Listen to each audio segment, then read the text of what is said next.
Taste the Daily.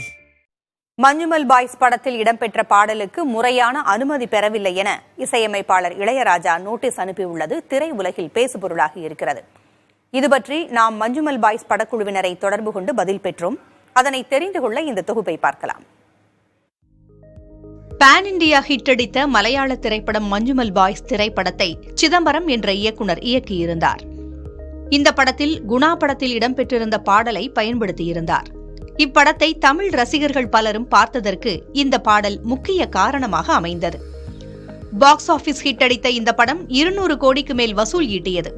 இப்படக்குழுவினர் Chennai வந்து நடிகர் கமல்ஹாசனையும் குணா படத்தின் இயக்குனர் சந்தான பாரதியையும் நேரில் சந்தித்து கலந்துரையாடினர்.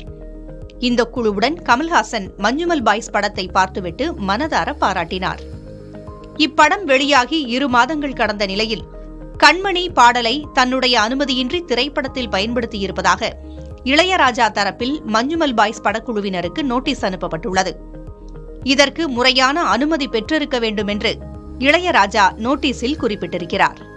முன்னதாக விஜய் சேதுபதியின் 96 படத்தில் இடம்பெற்ற தன்னுடைய பாடலுக்காகவும் இளையராஜா நோட்டீஸ் அனுப்பியிருந்தார். தற்போது லோகேஷ் கனகராஜ் இயக்கத்தில் ரஜினி நடிக்கும் கூலி படத்தின் டைட்டில் டீசரில் தான் இசையமைத்த படத்தின் டிஸ்கோ பாடல் இடம்பெற்றதற்காக இளையராஜா நோட்டீஸ் அனுப்பியிருந்தார். இவற்றை தொடர்ந்து தற்போது மஞ்சுமல் பாய்ஸ் படக்குழுவிற்கும் நோட்டீஸ் அனுப்பியிருக்கிறார் இளையராஜா.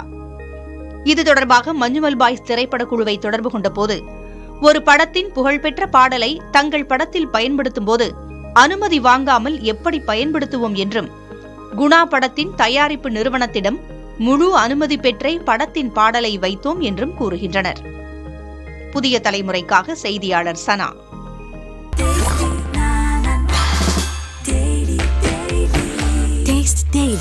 Taste the Daily.